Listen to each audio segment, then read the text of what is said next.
I'm Michael Troughton, and this is the Sirens of Audio. Oh, my giddy aunt.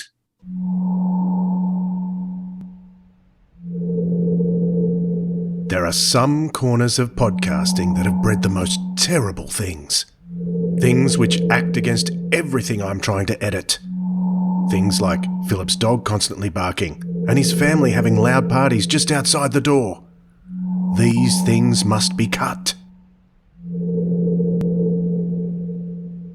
I've got a green screen up today, so it's not cooperating, so I'm actually holding it with one hand. And when I let it go... green screen behind you? Oh, yeah. I see. Yeah, so there it goes. Ah! And if you're in Tasmania, I'll take you on a bushwalk. I don't do dinner. Yeah, finally, something manly. I'll be doing something that Zoe will be so impressed.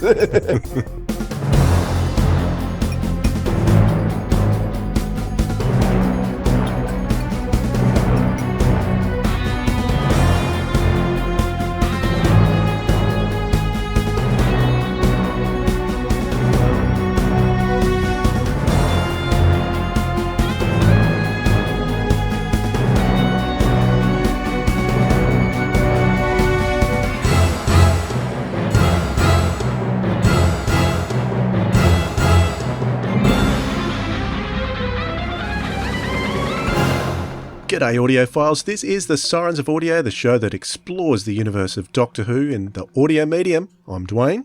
And I'm Philip. G'day Dwayne, g'day audiophiles.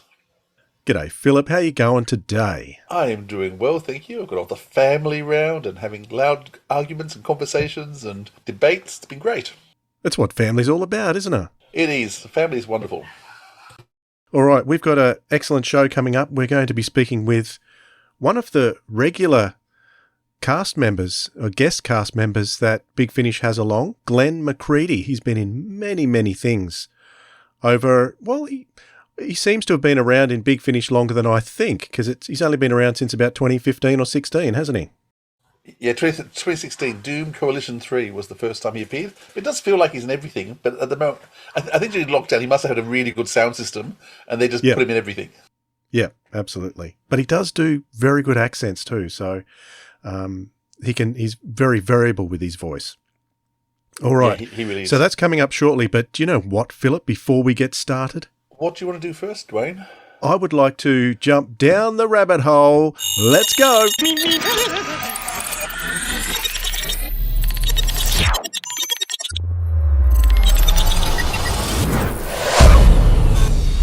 All right, Philip, now we're in the rabbit hole. I thought of this topic today while I was out gardening, and I had my headphones on and I was listening to something.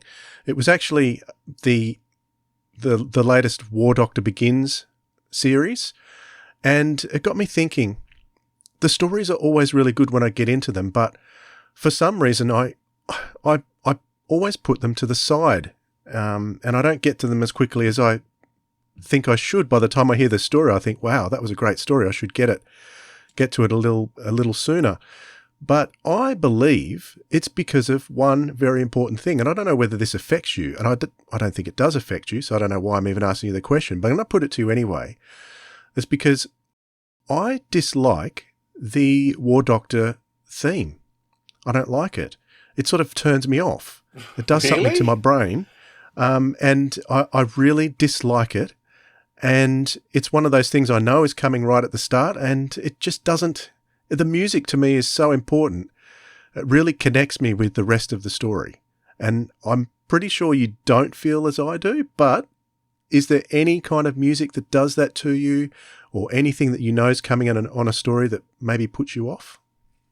Wow, that's interesting, isn't it? No, it definitely doesn't do that for me. I mean, though, I'll often try and save time. I just skip. You skip the credits often. I skip the theme at the end and the beginning and just get back because I can't. Yeah, I have no patience.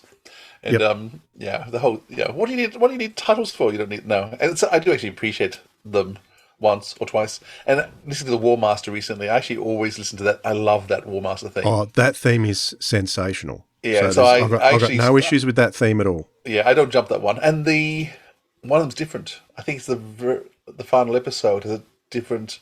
They've done a different thing with the theme. It's very different. which I thought, so often I would have jumped that sort of thing. I missed it. No, I don't.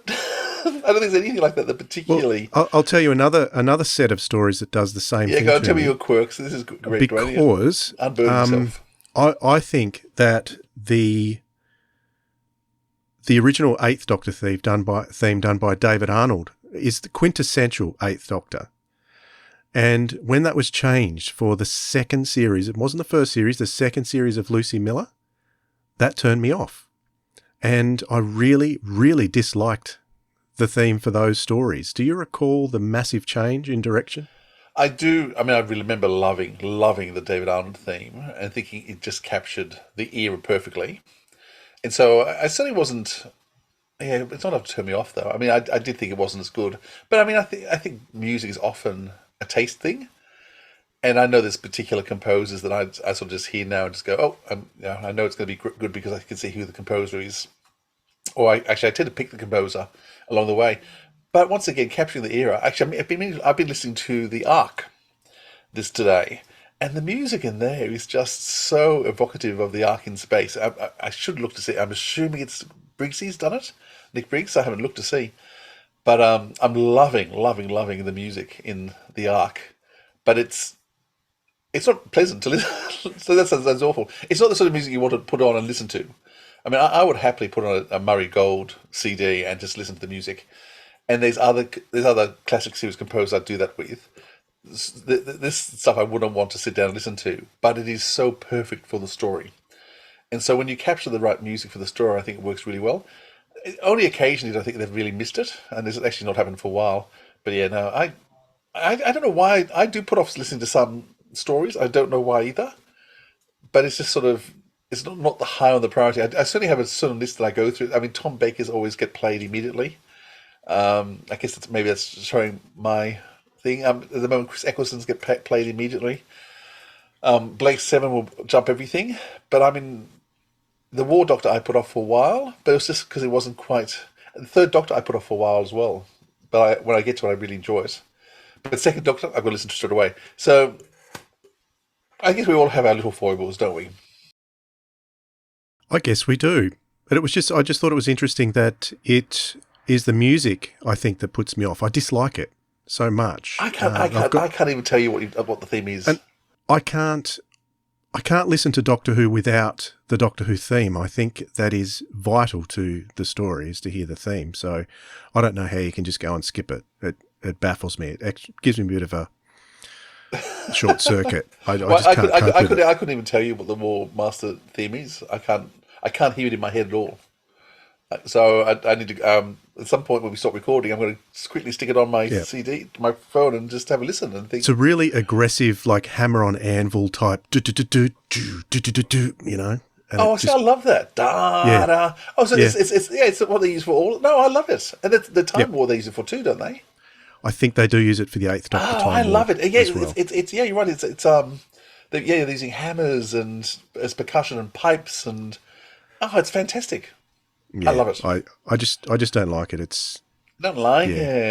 Yeah, I don't like it. Anyway, that's our little rabbit hole topic, which was more about me than about you this time, Philip. So let's crawl on up out of it. And it's interesting that you mentioned Glen McCready's first story, because I thought I'm going to dig that out and listen to it. So I had to listen to that earlier today. And so his story was called Eighth Piece, and he appeared in that one, and I think the one that followed. Because the eighth piece ended on a cliffhanger, so it was interesting. He played a great part. So I'm curious to talk to Glenn about his different accents and how all that came to be. It's fascinating the talent some of these actors have. But we'll talk to him in a minute. But here is a trailer for his first appearance for Big Finish. It's Doom Coalition 3. It is time to complete my masterpiece. Time to start the countdown until Doomsday. Coming soon from Big Finish Productions. Doctor Who, Doom Coalition 3. The archives were the most highly secured place on Gallifrey. Probably even more so now after what happened last time. What happened last time? The 11 happened. Threads in the web of time are being unpicked by whatever this is. They're in flux, but only in relation to one another. Hear that fizzing noise? That's my brain. Ah, don't worry, Liv. I have a seventh sense for this kind of business. In the name of King Henry, I demand that you identify yourselves. Intent hostile. Threat will be neutralized. None will stand in our way. I'm Ruth, Helen's daughter. Her daughter? Superville com. Superville? Well, that hardly sounds like an evil organisation. What the devil? A devil? Not today, Thomas. Today I'm your guardian angel. I am the clocksmith. I am an artist. And I am everywhere. Time Lords. Honestly, you spend your whole life believing there's only one left, then they start turning up like buses. Big Finish. We love stories. I've never seen it, but this must be what happens. What happens where? When he regenerates. So one of Big Finish's most commonly used actors at the moment is Glen McCready. Glen, welcome to the Sirens of Audio. Thank you so much. Hi. It's great having you with us. Now, tell us a little bit about yourself. Particularly tell us about being a kid and why you want to be an actor. Well, why I wanted to be an actor, I think there are two major influences, and I think they were James Bond and Doctor Who. And I think as a kid, at some point, I must have realized that neither of those franchises are documentaries. And so then I think my mind was blown, and I thought, well, I could be anybody, any when, and I could move away from perhaps the boredom of my own personality regularly. And that was how I suddenly decided that acting could be for me. And that was before I understood the concept of long-term unemployment and other things that go along with an acting career. But yes, I can trace my wanting to be an actor directly to Gallifrey and to the Secret Service. Well, let's start with the Secret Service. How old were you when you discovered James Bond? What was your first Bond film? My first Bond film would have been a Sean Connery movie. It would have been on television. And I'm thinking it would probably have been Goldfinger or You Only Live Twice, those being the ones that really made a huge impression. Goldfinger, the opening sequence was just terrific. You know, he comes out of the water, and I believe there's a bird on his head on the wetsuit that he's wearing, and just extraordinary stuff. And there's a full tuxedo with no creases when he peels the rubber wetsuit off. And then You Only Live Twice was, I just remember terrific things like, you know, the floor opening up and him flying down. Oh, incredible. Incredible. It's still the biggest set ever made. Yeah, and had to be filmed from a distance, didn't it? The camera was outside, the set was inside, but they had to back right up to get it all in the frame. Incredible. Yeah. What was your first Bond at the movies then? Bond at the movies, well, it would have been Roger Moore, and so I think A View to a Kill, or possibly Octopussy. I think at the pictures. Yeah, and when I was growing up, I'm just trying to work out how old you are. This is I can. This is me. No, I can clear that up. Yes, no. I was born in '69, May '69. Oh, okay. Yeah, a child of the space age, of the moon landings. Yeah. Right. Yeah. Well, my first was For Your Eyes Only. It was interesting. My first Connery Bond was Never Say Never Again. That was the first time I saw Connery. And you watched more. Yeah, I did. I still enjoy that one. Actually, you know what? I enjoy it. It is good. A lot. I enjoy that one too. Good. No, that's sorry. Off the top. This is another James Bond podcast. I was just interested in terms of. So it's always interesting to hear what people's. I mean, you've mentioned the two big British icons, you know, Bond and Doctor Who. So how did you get into Doctor Who? I got into Doctor Who, I think, when I was watching television and actually forming memories. I think they must have been rerunning Pertwee at the time of gearing up for Tom Baker. I think that that must have been it, because Pertwee's my first Doctor Who memory. And interestingly, it has been said that Pertwee's Doctor is sort of the James Bond Doctor. And I remember his last adventure, the Planet of the Spiders.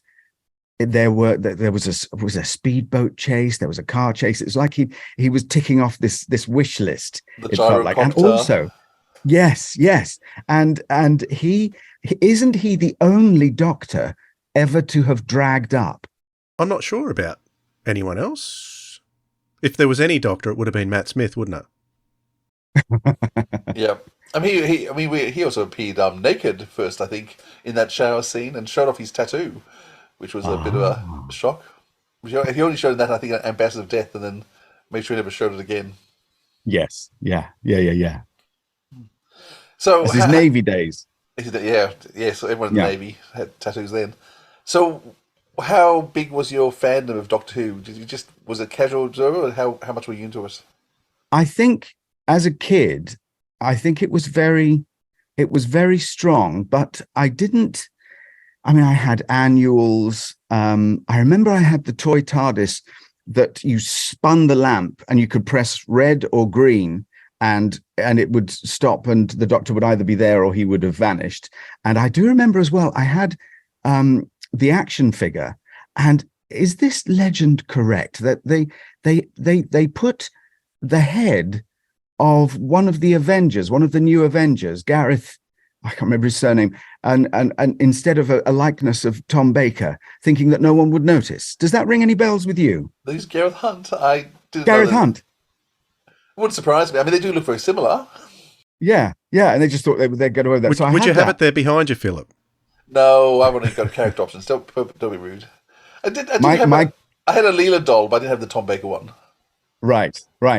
And I remember as well, there was an emotional connection, and I remember I read stories that Tom Baker would appear at transmission time and knock on people's doors and watch an episode with a family. He'd be in full costume and watch. And I, as a kid, had this enduring fantasy that during school assembly, the TARDIS would materialize. Tom Baker's Doctor would come out breathless, say, I need help. There's only one person who can help me. It's McCready, Glen McCready. Is he here? And he would grab me, and the headmistress would have to. I mean, obviously it's Tom Baker, it's the Doctor, and you have to let me go. And I'd probably be back in less time than it took to have the adventure, of course, anyway, with time travel. But so I was emotionally really connected. But I think my fandom, proper fandom, stretches, I think, from John Pertwee to the end of Tom Baker, really, when I was sort of seriously gripped, and then I sort of drifted. So I'm a seriously lapsed Whovian, I'm afraid. Is that all right? Can I still stay? That's fine. You record the stuff now. It's not a problem. Okay. I guess you would have been getting into acting around the time that Doctor Who finished. So did the thought ever cross your mind that you might get into the TV show, and were your hopes dashed in those late 80s? Well, yes, it's interesting. It's interesting about that with me and in vision work. One of the things that actors will do during quiet times is they will pay to work with casting directors and get tips and tricks. And of course, the actors fervently hope they'll be remembered by the casting directors they work in front of, and later called in for auditions and so on. And I did a casting director workshop, which was brilliant. It was for commercial castings, and the casting director had hired a proper casting suite, and we got to be sitting where the client would sit. We got to obviously audition for commercials, and we got to watch it all afterwards on a screen. And he was incredibly, he really praised the work that I did, because he said, I thought you'd be terrible, because when you introduced yourself on camera, you were just so big and animated, and I thought you'd be appalling because the scene that I gave you is so minimalist. But no, what you did was a masterclass. Well done. And so at the end, we're showing our portfolios, and I'm sure the casting director is desperate to, not miss last orders at the pub and get away as fast as they can. And he got to look at my pictures, and he said, well, the thing is, Glenn, I I would never call you in for a casting. If the casting breakdown said best friend, I wouldn't call you in. If the casting said, oh, I don't know, office worker, I wouldn't call you. If the casting breakdown said man, I wouldn't call you in ever. And I was so stunned. I didn't think to ask, why? Why is that? I just thought, this explains why I don't get seen for very many Envision things. And I see. And around about 6 or 7 years after leaving drama school, I left drama school in 1991, in the last century. And I waited about 7 or 8 years before I recorded an audio demo and started to think about audio. And I'm really glad that I did, because I think round about the turn of the century is when my audio work really started to gain pace. And I got into acting to be like one of my heroes, Laurence Olivier, who was able to totally transform to the extent that people could be in the theater watching him, and then at the interval saying to each other, so have we seen Sir Lawrence? Has he been on? And they check the program, and they've been watching him, totally unaware that their idol has been, plying his trade in front of them. So the chameleon thing was the thing that appealed to me with acting. And in Vision, you are, in your career, actually, you leave drama school having played 95-year-old people and having done all sorts of things. And then you're narrowed down and you're boxed in, and there are fewer and fewer things that people feel you can play, especially if you play something really, really well. They think, well, that's what that guy does. And so with the audio, you're often auditioning self-tape. You're recording something on your phone, or if you're lucky enough to have a home microphone, you're doing a bit of self-tape. And there is a bit of luck of the draw there, because if you're in the room auditioning, someone can say, oh, can you just tweak that? Can you just do it a little bit like, and you can. And when you're self-taping, you just have to hope that what you've self-taped has what they are looking for, or has the thing they don't know they're looking for. And they go, oh, well, I didn't think it'd go like that. And they grab you and they employ you. So audio for me has been an absolute lifesaver and a really fulfilling, challenging thing. And one of the things I try to do is if I'm characterizing, if I'm played it back 5, 6, 7 years later, at the point where I've forgotten that I may have played a particular thing, and if I'm played it back and I don't recognize myself, that's something I'm aiming for in a way. I want to be as far away from boring old me as I can get. When did you work out you could do voices? Because I must admit, I regularly do not pick you in stories at all. It's only as I look at the credits afterwards or listen to the credits that I hear you in it. So I go, oh, was he in this one as well? Because you managed to do a lot of different voices, a lot of different accents. When did you work out you had that skill? I think I worked it out slowly. I never feel, there are always actors who are incredible vocal chameleons, and I just think, oh, I couldn't do that. I wish I could do that. I think that's the case with lots of actors. They feel that their own work is somehow not as worthy as all the work they hear and admire. I think my work in video games,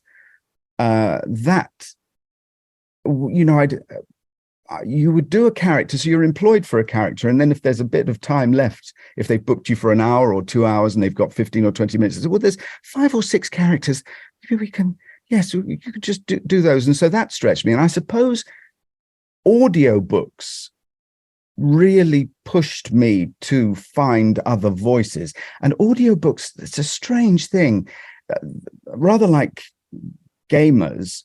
People who listen to audiobooks are very vocal and very particular about what they want. So if you go on a site like Audible and look at reviews that I've got for certain things, there's one particular reviewer said, I only wish I'd got this recording on CD so that I could have had the pleasure of breaking them and hurling them across the room. I hated this voice so much. And then luckily someone else will review, say, well, actually, you know, I've heard him in other things. This may not be the best thing he's ever done, but he certainly deserves to continue living. Why not just give him that? And so when you're doing an audiobook and you're prepping it, and I was so lucky. The first audiobook I did was for BBC audiobooks, which then became Audio Go, and that was in Bath. And they sent me a how to do it sheet. And they said, well, you must assemble a cast list as you go, so you know when people appear. And you just note down anything that the author might say about their voice or their accent. And then I might, you know, put an actor's name next to a character for their rhythm or for a certain vocal quirk that they may have that will help me differentiate one from another. Of course, characters can sound similar if they never meet. That's one thing. But it's interesting. Another person writing a review said, well, I do hate it. I hate it when they try to do all those voices. Well, it's just so annoying. I wish they wouldn't do that. And then others will say, well, I don't know who's speaking. I've got no idea who's speaking to who. So it's really quite a bit of a minefield. But doing audiobooks is particularly children's books.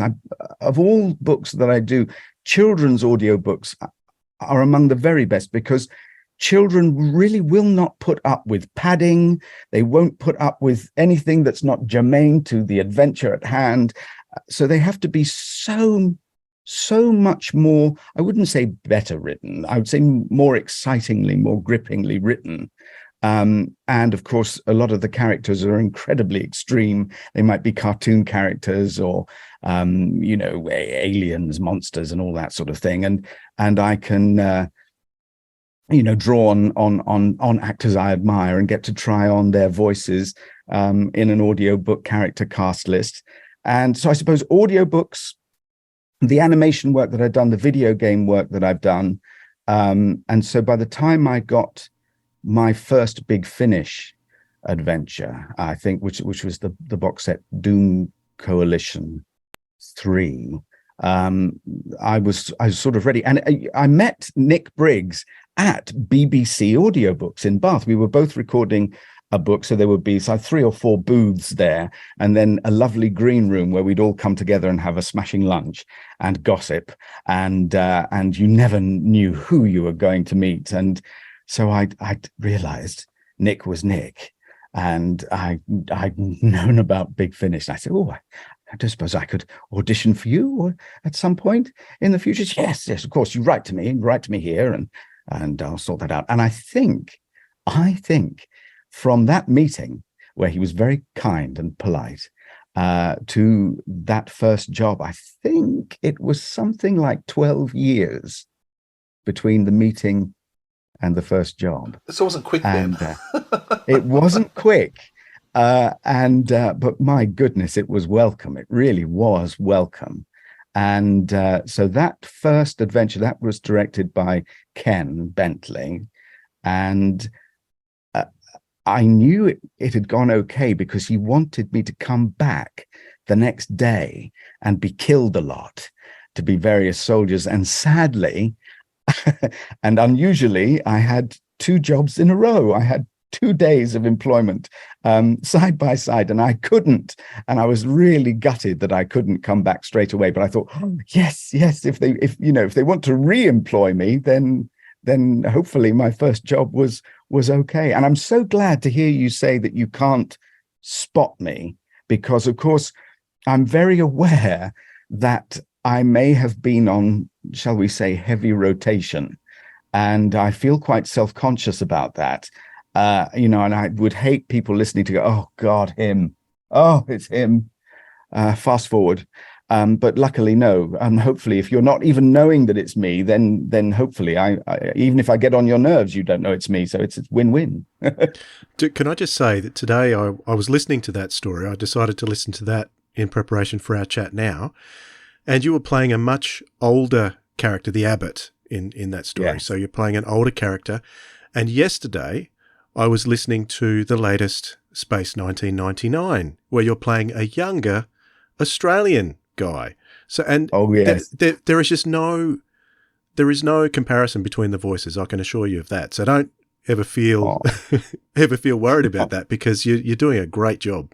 Yeah. Well, in Space 1999, you play both Paul Morrow and Alan Carter. Yeah, two parts. Yeah, which are two of the biggest heroes in the show, but you can't recognise, and you don't sound like you now either. Oh, thank you. Well, talking about feeling self-conscious when Nick engineers things so they speak to each other. I'm thinking, oh no, they're coming too close together. And how is my Australian? Is it okay? Is it? That was the thing I was dreading coming up with you gentlemen. It's interesting because if most of the Big Finish audience is going to be British. At least half the audience, and then the rest of the audience is going to be spread out all over the world. So it's interesting when you hear people of a different nationality doing accents, because there are little things, very, very little things that I was listening to going, oh yeah, I can hear that little difference there. But I knew I was going to talk to you about this, but you just know that the British audience is not going to pick up on it at all. And potentially other Australians aren't going to pick up on it either, because there are slight differences in the Australian accent as well. So would you agree with that, Philip? Well, I was actually going to say, it's interesting because Nick Tate, who played Alan Carter in Space 1999, is Australian. Yes, but the accent he put on in Space 1999 isn't his normal accent. So I've seen Nick on stage several times and in lots of Australian productions, and it's not the same accent. His normal talking voice is not the accent he puts on in Space 1999. So in fact, you've actually captured the perceived view of the Australian accent quite well. But can I just say the one thing that came out and jumped out at me the most? And I don't know if the actor on the original TV show pronounced the name Sandra like Sandra, because Australians would say Sandra. There's no way you'd say Sandra. So I don't know if there was any thoughts about that.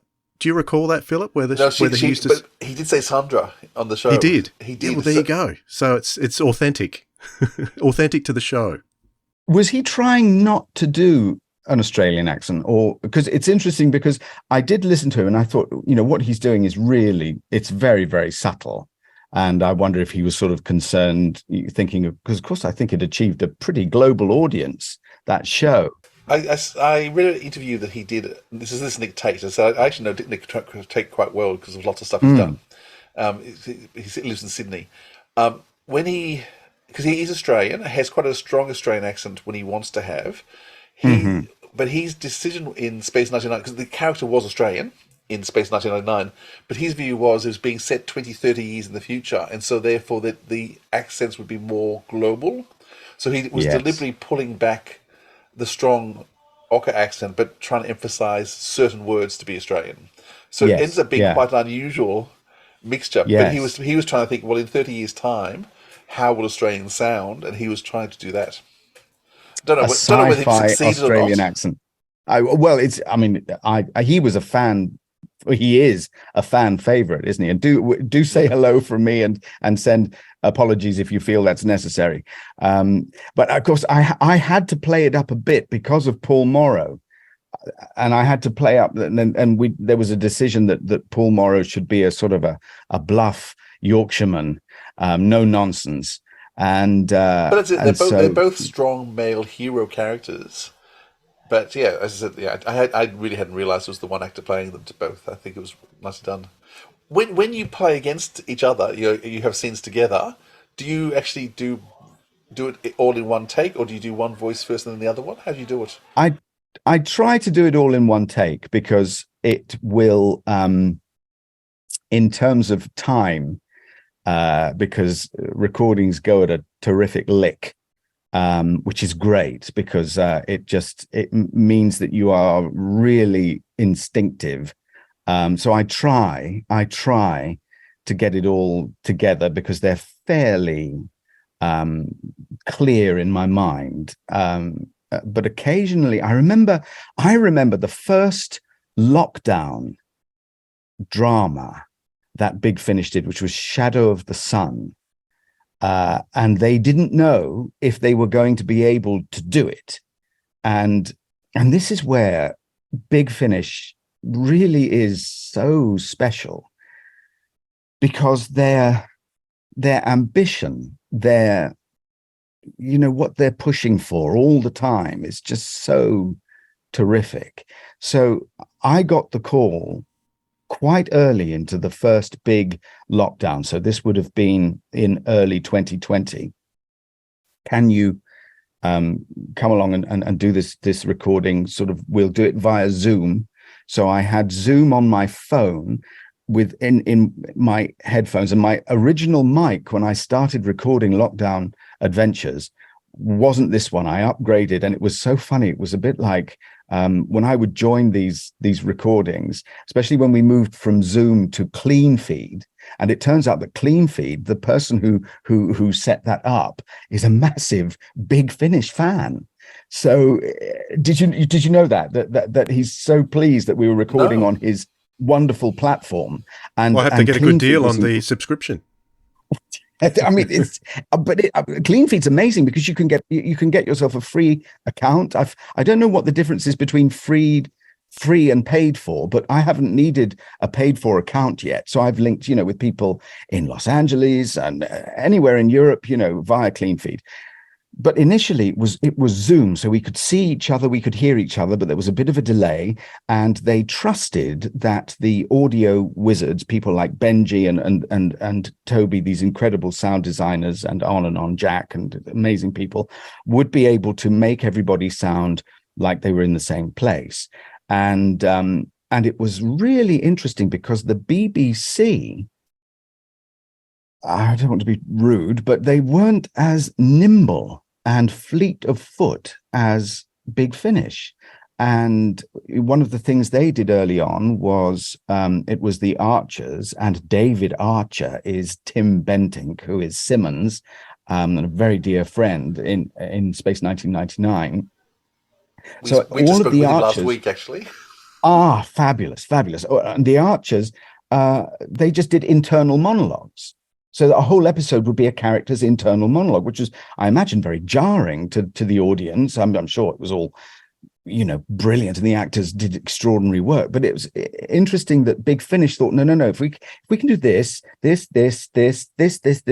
this, then yes, it'll all be very simple and come together. And so they worked out that it could be done. And so I was one of the few actors in the world who continued acting, and I got to act with so many heroes remotely. David Tennant, Ray McAnally. It's extraordinary people, you know, in my headphones. And I think it was very difficult for people who hadn't worked for Big Finish prior, because they were sort of acting across the internet, whereas I had acted at various studios in person. And where, for example, Space 1999 was first recorded was a studio called Moat. Now, do you know how that studio is laid out? Has it been described to you? Yes, with all the cubicles. Exactly. So often you couldn't see people you were acting with. Some actors find that very difficult. I just think, well, just listen more. I met them in the green room. I know who they are. And so when I started recording remotely, and so this is my booth. So behind me is a clothes rail with a duvet. Above me is cardboard with foam. This is the box my television came in, covered in a blanket. And this is a clothes rail with a weighted blanket. And I can seal it up, and I can slide the other bit of cardboard over, and I can box myself in. And I've got to the point where it sounds okay. But that isolation isn't a problem, because I've met the majority of the people, and arguably the most important person, the producer, the director. I've met them in person, so I'm just on the phone with them. I know them, and that was very helpful. But I should also say, when I first started, I had the microphone I'd had for years, which I just recorded auditions. And it was a bit like when I would join these Clean Feed sessions and I would click in, the engineer would say, "Oh, it's a bit noisy. It's a bit noisy." And I was thinking, "Oh, I don't know what that is." But it was a very, very hissy sound. So you get this when I joined. And of course, I'm the only one who can't hear it. And it's a bit like the audio equivalent of having BO. Everyone can smell it, but you. But a very kind engineer said, well, you want to get this microphone, that'll sort that out. And, you could get this microphone, which is thousands of pounds, but, I think you can get it with that microphone. And so that got tidied up.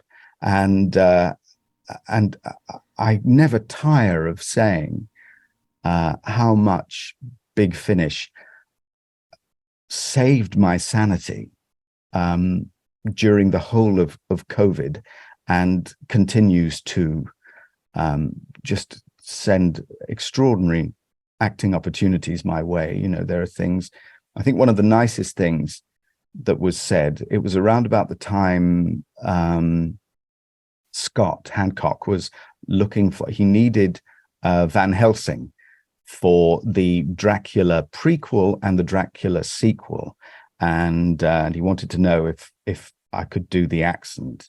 And David Richardson had a chat with him and said, well, if Glenn can't do it now, he'll be able to do it by the first day of recording, which is just the nicest thing. And it's not a sort of thing I would ever really believe or think to say of myself. And it's things like that gives an actor the rocket fuel that they need. I think an actor's rocket fuel is a mixture of confidence and imagination, and your confidence can get eviscerated, destroyed so quickly and so easily.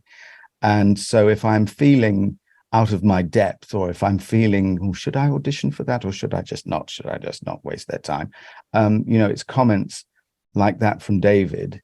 And, I still remember being at the Soundhouse Studios when he told me that I'd be playing Alan Carter and Paul Morrow. It's these things, they stay with you. And even recording stories remotely, the actor's imagination paints so many pictures, especially with audio. Audio is such a visual medium.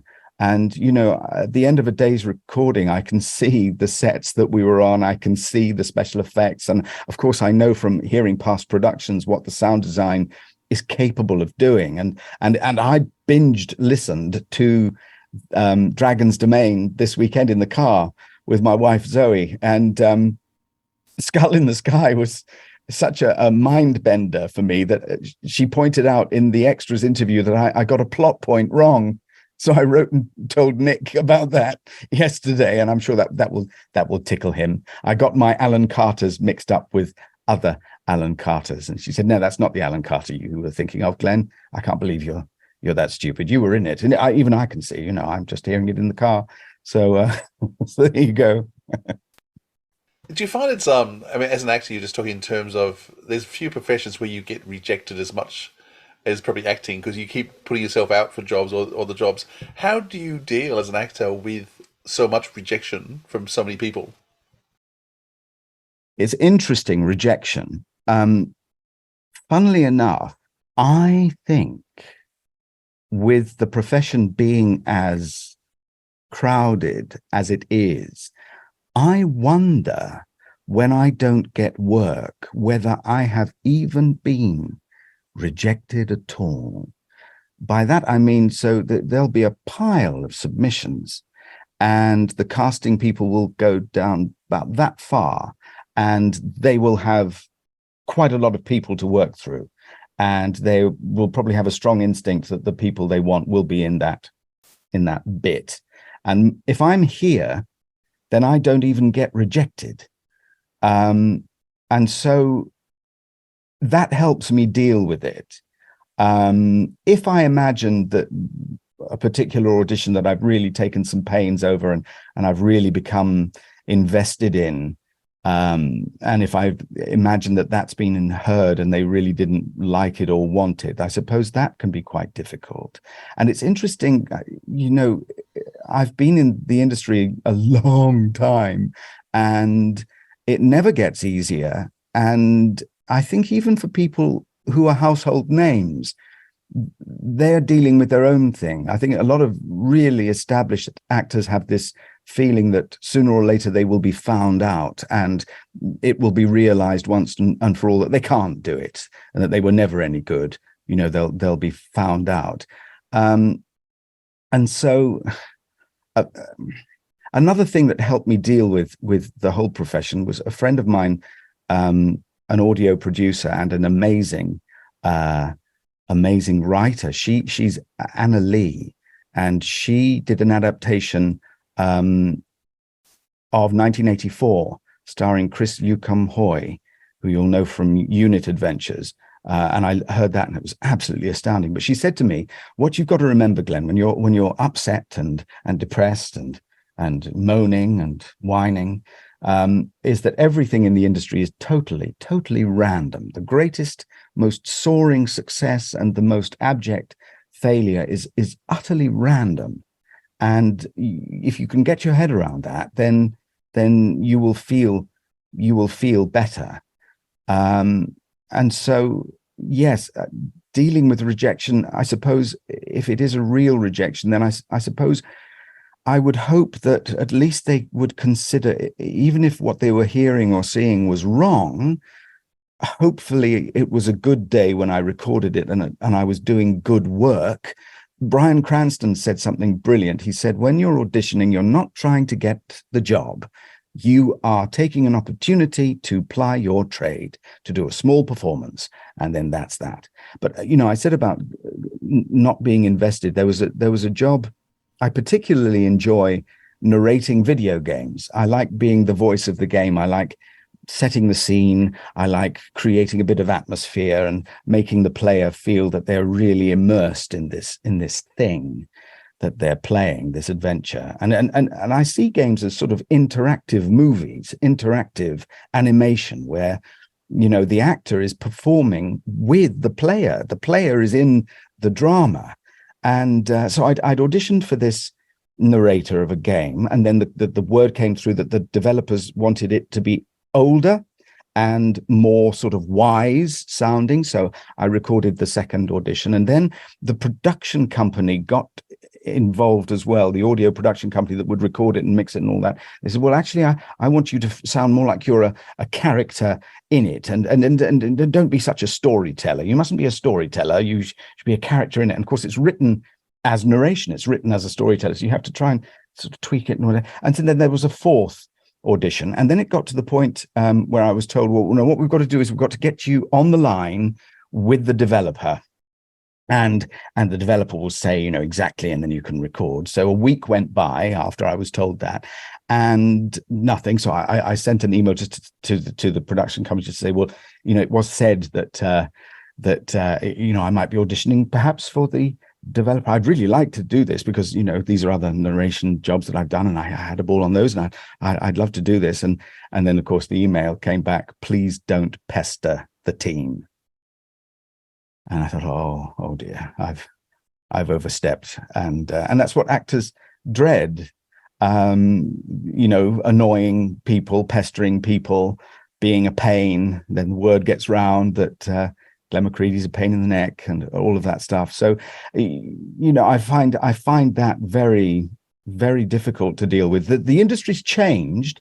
A lot of companies now, as a point of policy, let you know if you're no longer in the running. And they may even say, we really did enjoy the audition, but sadly, there were various things. We had to match them up with other voices. And so, it hasn't gone your way on this occasion, but we will think of you in the future.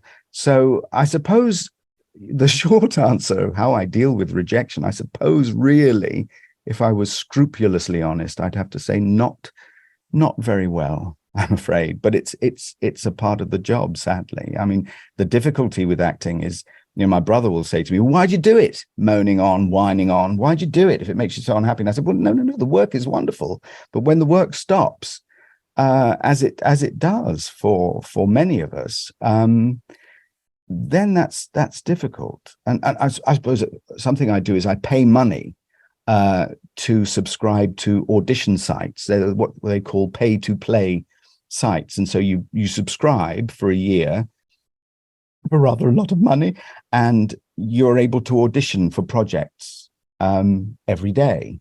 There's something there for you to record and audition for. So that helps me.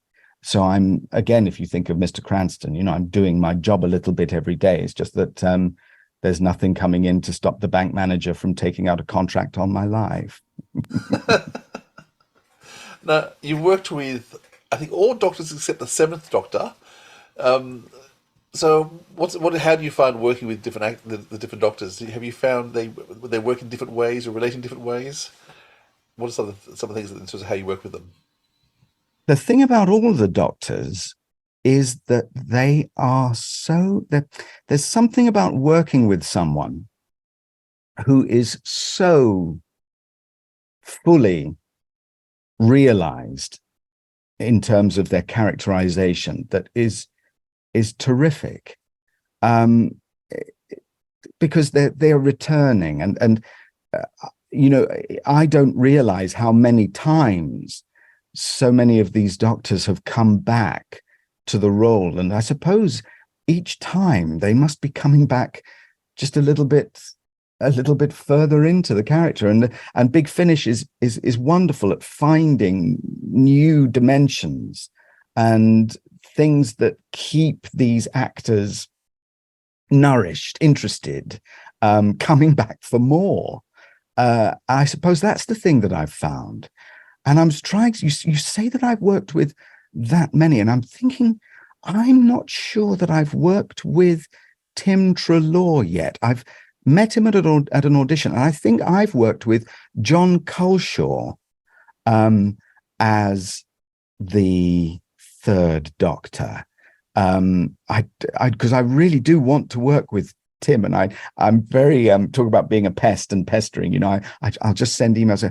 Just to let you know, I haven't worked with X, Y, or Z. I'd really like to work with So I don't think you worked with 1, 2, or 3 of the new recasts either. I was just talking about the TV Doctors. Except for number 2. 2 is coming up. James McCrimmon. Yeah, that's my most recent recording, and it's my first recording back in a studio with everybody in the flesh since COVID. So that was quite momentous, because they've allowed me, because they quite like my setup and they trust my setup, they've allowed me to do readings in, which I do as well. I do a lot of reading in. One of the most amazing jobs was I was facilitating the recording of Masterful. I got to read in with everybody, as almost everybody. I had a cameo as a butler, a hapless butler, and maybe someone else as well in Masterful. But that was amazing. I got to work with just so many luminaries, and for me as an actor to do those readings in, they're really, really interesting, because I get to suggest different voices just to help out whoever I'm reading in with, so that they know what's what. But I get to work really closely with people as I said before, I admire so much. And also it's interesting knowing what I knew about the logistics of the latest Space 1999 in terms of actor availability, because it's a starry group of actors, and so listening out for mismatches and not being able to hear them, because I didn't get to work with Mark this time around, and so listening to the scenes, there's a scene where we have Wild Man Koenig, who's been in the wilderness for years, meeting one of the Alan Carters, not the one I thought it was, as my wife pointed out, and not having worked with him doing that, and then listening to it, and it's terrific. I mean, it helps we know each other. I should also tell you, we all got to try on the original costumes on our first day of recording. There's a fella, a very lovely fella, name escapes me, who collected them and owns them and loans them for exhibitions and things. And it being made when it was made, the assumption is that everybody was in nylon, and these awful, and no, it's this gorgeous, heavy cotton, layered cotton, and this massive outsized zip that goes wherever it goes over the side or whatever. And so we had com locks and we had all this sort of stuff. And I I had quite a bit of a paunch, and so my belt was very tight. And I remember at the time when we said, we've got enough photographs now, everybody just return your costumes. And I didn't undo the belt carefully enough. And the comlock was catapulted by my paunch across the room and smashed into a couple of pieces on the floor. And I just went, and Nick Briggs is a formidable presence. And I just remember him looking at the floor at these pieces of comlock, and then slowly looking back at me. And I thought, oh my God, it was all going so well. They were giving me lots of work. And now this, and the guy who loaned the costume said, that's all right. It happens all the time. That's a replica. It's not original. Look, it goes back like this. I had to glue it together. And I thought, talk about, near death and then resurrection. Time must have slowed down like never before. Oh, you wouldn't believe it. Honestly. Oh dear, there we are. So I've been dieting ever since. I presume you summoned me? To a ruined castle on a desolate rock? Hardly my style. From Big Finish Productions. You may have wondered why I called you here today. To a ruined castle carved from obsidian, decorated with black marble, black drapes. One senses a theme. It's because one of you in this room is a murderer. And it's me! Masterful. My dear master. This is a very great and, may I say, unexpected pleasure. We've never done this before. Got together, had a chinwag, swapped evil schemes. Yes, a knees up. And it's not just to cheer up you sad sops. No, it's to gloat. Why? Lean in. No. Lean closer. I've won. The doctor is dead. But I'm going to fight back, and I won't ever give up. Look your master in the eye. The thing is, someone, naming no names, but hint hint, gloaty McGloatface over there, forgot to invite me. So, I am gate crashing. You're a beautiful woman, improbably. I'm the master, and you will obey me. Your cute little frowny frowns, the 7 dwarfs, schemy, and crispy. That's you, barbecue. Look out there. Planet may not be much, but the sunset's to die for. All those stars, mine. All the planets spinning around them, mine too. All creation bows down and worships me. I am finally the master. The universe hangs in the balance. Boom. Pure raging evil. I've come from another dimension. The stars are going out in my universe, and the threat comes from this one. Miss Grant, listen. We're all the master. We're all the master!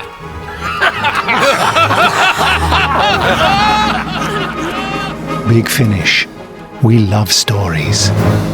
My name is Kitty. Pleased to meet you, Kitty. I'm pausing, waiting to hear yours. It is, I am generally referred to as the... Yes? Would you believe Jeremy? So what was it like being back in the green room and in the studio for Second Doctor? Oh, it was terrific. I'd never met Fraser, so that was lovely. So I was listening to him, and we had David on the line. He wasn't with us, but I mean, he was just, so crystal clear. I mean, it was extraordinary. Do you mean Michael? I was going to say Michael. Oh, sorry, Michael. Yes, of course. Yes, they're mixing up father and son, aren't I? That's right. No, brothers. Yes, brothers. Brothers. Right. Yes. So Patrick is the Doctor. Yes. His son Michael is carrying the torch. Yes. That's right. But his other son has also done lots of other Big Finish for Peladon, and because he played in Doctor Who as an actor, and they brought him back. Of course. Yes. So not quite as silly a mistake as at first thought. But of course, the thing about the green room is that's where all the gossip happens, and there's a lot of time where you're not needed, and obviously.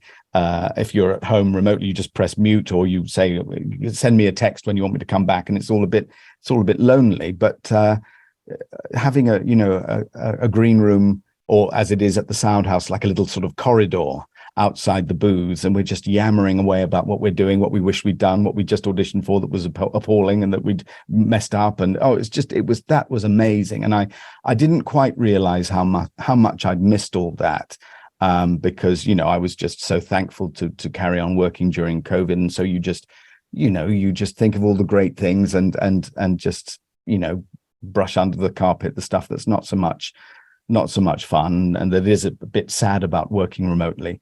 And it was amazing. It really was. It was extraordinary, because it had been, for me, it had been a really long time since I had the in-person family experience of Big Finish. So 3 years? Yeah. But you recorded an awful lot of that 3 years. Yes. Yeah. I've got now, I think I'm over 50, I think, over 50 60. adventures I've been. Well, now that's interesting because double ups. they do double ups, and they do sort of mentions of me. And yes, so I meticulously, I think it's about 52 legitimate independent adventures. And, I'm hoping that they don't retire me for a couple of years. I'm hoping that they will call me in. But I mean, you can't blame them they are spoiled for choice. There are so many people, like I was for over 10 years, wanting to get involved in these adventures. And so, I think I've been really, really fortunate. Do you have other things in the can that are yet to come out too? Because I know. I do. Yeah, because I know they've got some stuff up to 2030 recorded. Yes. There. So I have. I think about 3 Tom Baker adventures. They're the ones that are really piling up. Just getting lots and lots of them recorded. And so I think there are 3 released, and there's one in particular that I really am looking forward to being released. But I recorded that a long, long time ago. Yes, I can't tell you. I can't tell you anything. It must be very hard actually for actors who want their work to be out there because it will get them other work, but they can't actually tell anyone about it. But it's good to have the work. Yeah, I mean, I tell you what's really hard, and it's a bit of a quirk. It's a bit of a thing that I think should be addressed. So I've been working on a video game for 4 years. I think I've played 21 characters, but I think there are about 3 or 4 that you would say are sort of larger. The other ones just sort of here and there, just come in and go. And so 4 years, and it's motion capture. So I had all the dots put on my costume and all of that. So they record your gestures and so on.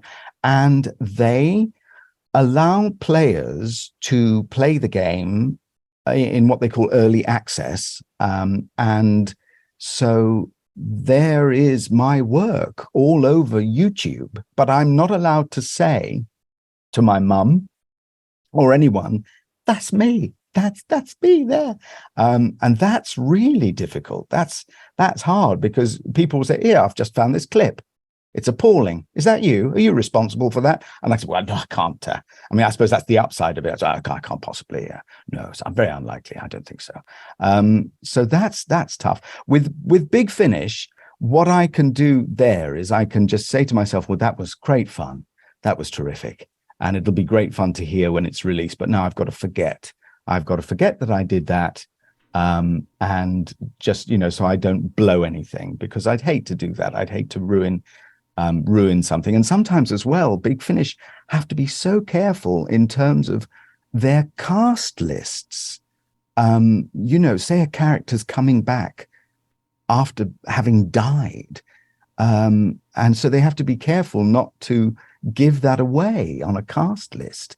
It's I wouldn't be them. I really wouldn't be them. And I wouldn't really relish being in charge of their social media very much. It's tough, I would think. Wouldn't you? Yeah, tough. Yeah, I know. I mean, I know when they killed off Matthew Waterhouse as Edric, the reason why they had him appear as a ghost in Time Flight in the next episode was so they could still list him on Radio Times, so the people didn't know he was going in Earth shock, just to because the next episode of Radio Times was coming out before the episode was shown, so they wanted people not to know, because if they'd looked through the cast and he wasn't there, they would know who was going. Yeah, exactly. So what are you most looking forward to in terms of the coming years? What's your dreams, hopes for acting or coming up? Well, I have been incredibly fortunate to have been in touch with and working with Steven Berkoff.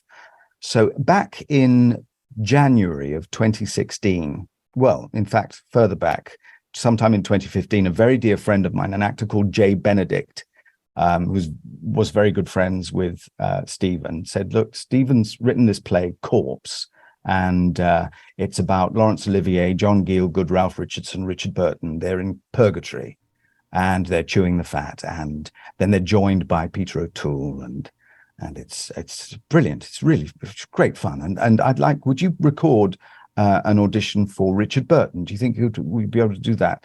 I think that was a phone call. I was coming into East Croydon Station when Jay phoned, and I said, yes, of course, I'll do that. Now, Steven Berkoff, when I was auditioning for drama school back in the mid to late 80s, Steven Berkoff's plays were so incredibly popular with young actors that they all were picking monologues from his plays to audition for RADA and Central and Guildhall, the big drama schools. And it got to the point that RADA banned Steven Berkoff material from auditions. It's banned. No Berkoff speeches, which I think is such a compliment to his writing. But he's rather terrifying. He's got a reputation from his movies and everything of being really quite scary. And as a director, because he's a director, he's a writer, he's an actor, polymath, extraordinary genius, I think isn't understating it, really.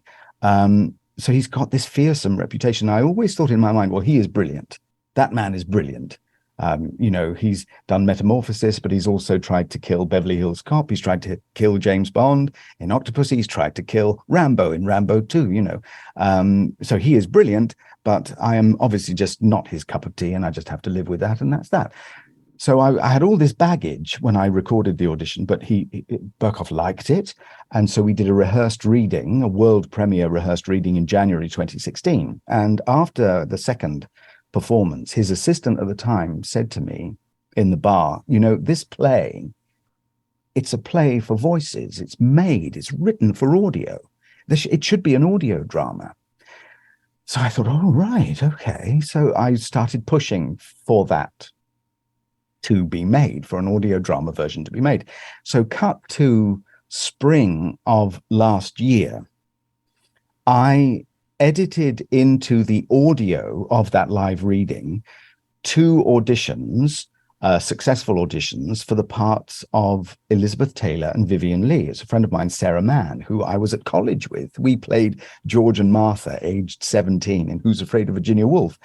She's an actor, has her own acting company down in Brighton. She got the job, but nothing happened at the time that she got the job. I think the audition was late 2016, it was recorded, but I edited her auditions into the audio of the live reading, because they made this archive copy, and I sent it to Steven so that he could hear where these new inserts would come, because one of the reviewers at the time of the premiere said, it's a bit of a masculine feast, this, but it's still very good, but a masculine feast. So he'd written these scenes, and so he said, yes, Glenn, he replied straight away, called me, yes, we got to record it. So I assembled auditions, and one of them was Tim Bentinck auditioning for Peter O'Toole. Another one we've mentioned earlier, Ben Whitehead auditioned for Ralph Richardson. Ralph Richardson was originally played by Jay Benedict, who very sadly in April of 2020 he died in the first big wave of COVID, and so we lost him.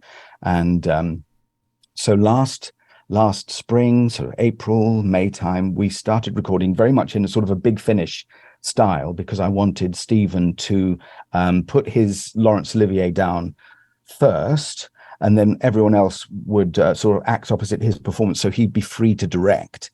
And then he would do a final pass, and we recorded it at a video game studio, OMUK in King's Cross. So we were quite sort of innovative in that. And so as everything got recorded, a genius man called Mark Estdale was playing everybody's performances to everybody. So everybody acted with everybody, even if they weren't in the room with everybody. And anyway, then we finally, we got it put together, polished, and to a point where Steven was really thrilled with it. And we released it the Thursday before Good Friday this year. And it slowly, through word of mouth, more and more people are getting hold of a copy. It's sold at stevenberkoff.com. And so in terms of my dreams at the moment, I just want it to reach as wide an audience as possible. And you can hear and see the trailer. I put together a trailer. It's on YouTube. Just type in Steven Berkoff's corpse. and you'll see the YouTube trailer. Please share it with everybody. Well, we might put the trailer in here. What you're about to see and hear are the voices and shadows of the dead. And every performance and every gesture is there, all recorded in the great book. You might conjecture that we're given this time to reflect on those we have hurt, those we have wounded in our desperate clamber over their poor broken bones. Yes, think of them. I wish I could, but I can't. I can't speak of my abominable pride that I pushed my poor wife into madness. Poor darling Vivian was pushed further than the poor thing had the strength to go. It became a freak show. A monstrous, insane freak show. Oh my God. The audience. They were not so much an audience, but a blood-hungry mob waiting to view wild beasts in a cage, gurgling and frothing at the mouth to see us live in the flesh. I'm not the same person I was, and you'll be pleased to know that I have calmed down.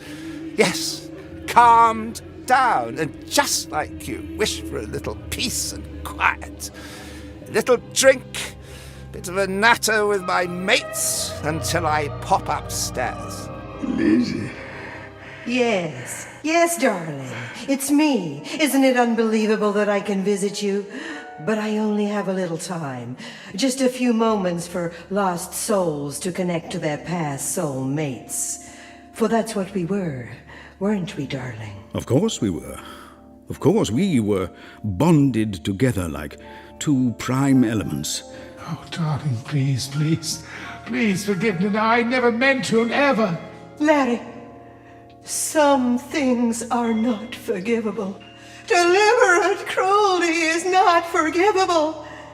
It is the only thing I could never be guilty of. Darling Vivian, why are you speaking Blanche Dubois' lines from a streetcar named Desire? Am I really? Oh, how observant of you, Larry. And does that matter? Blanche speaks through me. They will be heard again. Steven Berkoff's Corpse. Available now at stevenberkoff.com. Steven really enjoys working with me and collaborating with me, and he's got a collection of one-act plays which you can get, and he wants to produce them for audio, and the first 7 are grouped under the theme Actors. So I'm casting that at the moment. I'm getting auditions together for Steven to hear. Then there's biblical, persecution, I think, other themes. But we're also filming a full retrospective documentary. I'm filming interviews with Steven, and he's talking about his life, his career. Nothing's off limits. So I'm working on that with him at the moment as well. And so I have other lovely works, some video games, as I said, and some audio drama work. But Steven Berkoff, miraculously, amazingly, is keeping me really busy in the most brilliant, fantastic way. So that's a bit of a long answer to that question, but that's where I am right now. Can I just ask, Recently, Tim Bentinck on his social media, I saw a photo that he posted there. He was with a bunch of people. You were standing right next to him. Was that related to Corpse? It was. So as part of the London's Highgate Festival, a friend of mine runs it, and he said, would the cast of Corpse be interested in doing a live reading on Sunday, the 11th of June? So yes, we just did that. I can't believe I didn't mention that, but yes, there was a full cast live reading in front of a sold out house. They could have sold it out twice over, I've since learned, and the venue is interested in putting on a full production, which Steven is very excited about doing as well. So yes, Corpse Live happened, and it's been filmed in fabulous 4K and may well find its way, scenes may well find their way into the documentary. Listen, Glenn, thank you so much for your time. Learned heaps. My pleasure. And really appreciate it. Thank you so much. My pleasure. Thank you. Thank you so much for inviting me. Take care. So, here we go. Tonight we're going to find Cardiff's biggest secret, Torchwood. From Big Finish Productions. Torchwood Among Us, Volume 2. This is Robert Wilson, just one of the abandoned voices of Voloshnik. Is anyone coming for us? Looks like I'm gonna have to save your life, just like old times. Andrew, Yvonne here. I haven't heard from you in a while, so I thought you ought to hear from me. Just to let you know, I'll be escaping from prison shortly. See you soon. I thought you didn't believe in Torchwood. All last year she said it was a political conspiracy. That was then. Hello, friends. I know where you are now, and I know what I will do next. I didn't want it to be like this. Nobody move! Torchwood has been set up. Maybe I'm all that's left of the old, but a new Torchwood can rise. Such a nasty place, isn't it? Such a nasty, nasty place. Big Finish. For the love of stories.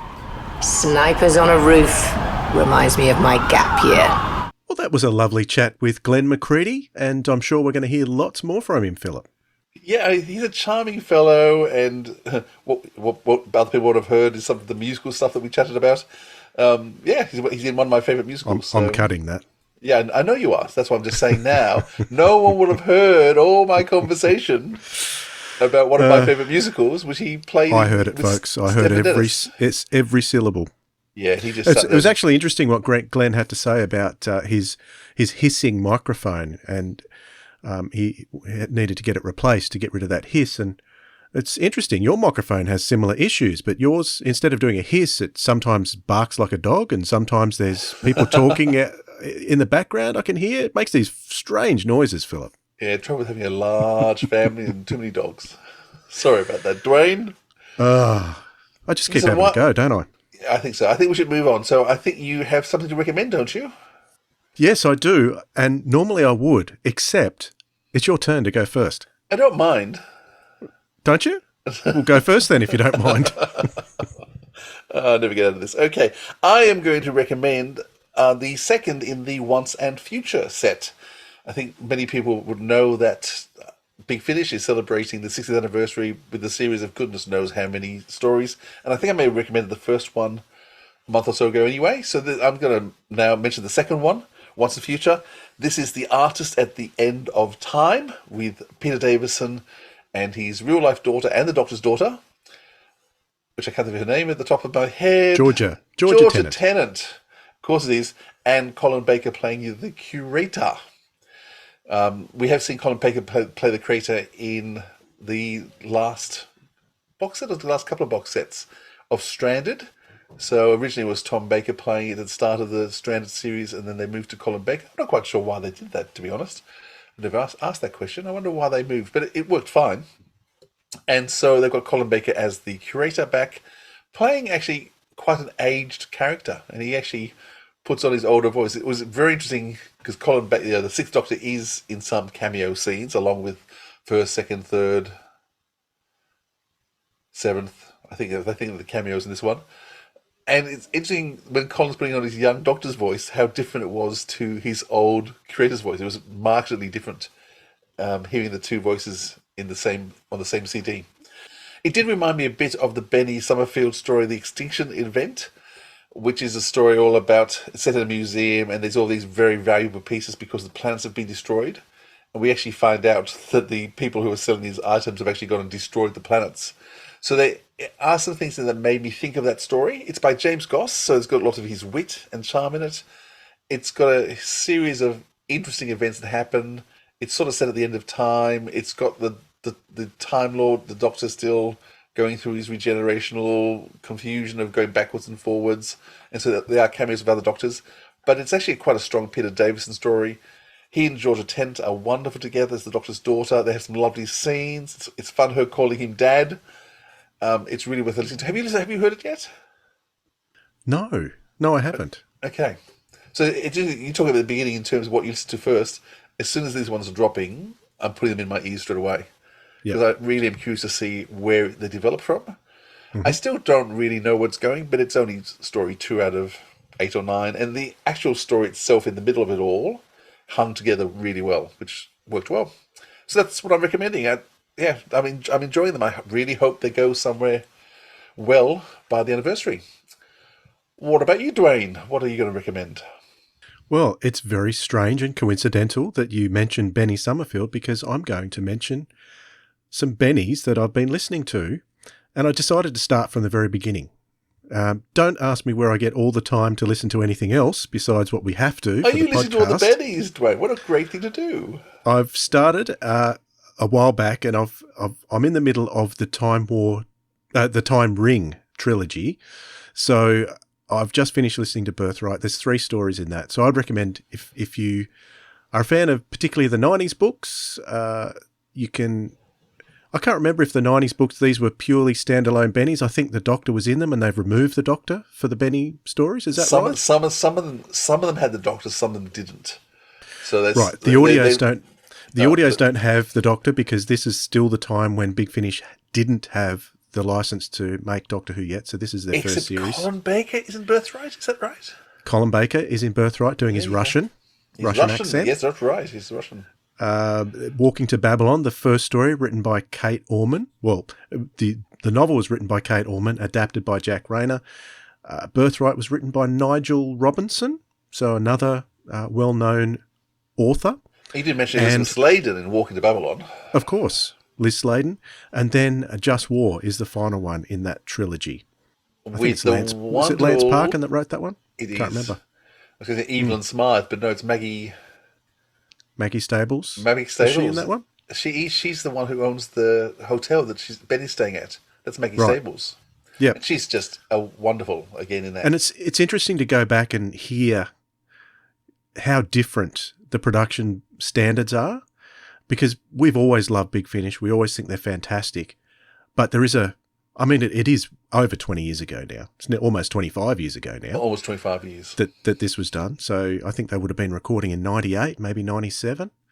They were doing these. So it's very interesting to listen to these. You've got some of those well-known Doctor Who actors who are guesting in there that have yet to appear in an official Doctor Who audio play. And Benny's just a great character. So, I just love Lisa Bauman and Stephen Farrell too. Farrell is Fuel. Fuel. I'm not sure how to pronounce his name, but he's superb, and he and Lisa together work so well together.